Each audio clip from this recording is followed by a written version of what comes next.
ना डाळ भिजवायची ना तांदूळ ना मिक्सरचा त्रास. तर हा कापसासारखा मऊ स्पंजी ढोकळा फक्त रव्यापासून बनवायचा आहे.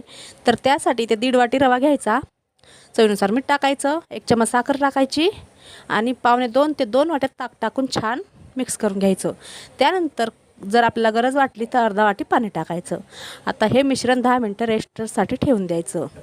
आता हे रेस्टला ठेवतोपर्यंत आपण इथे चटणी करून घ्यायची. तर आता 10 मिनिट चटणीनंतर करू, पहिले 10 मिनटानंतर हे छान मिक्स करून घ्यायचं.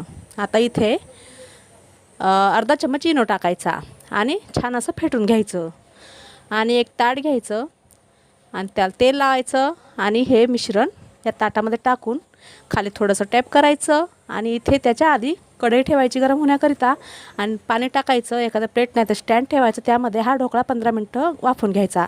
आता इथे त्यासाठी लागणारी चटणीमध्ये थोडी कोथिंबीर, मिरच्या, लसूण, डाळवं, लिंबू, थोडीशी साखर आणि मीठ टाकून मिक्सरला छान फिरून घ्यायचं. 15 मिनटानंतर ढोकळा वाफलेला आहे. आता याला आपल्याला फोडणी करायची.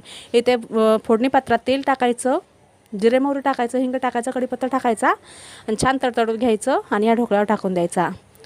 आता ढोकळा रेडी झालेला आहे. बघू शकता किती छान नरम स्पंजी कापसासारखा मऊ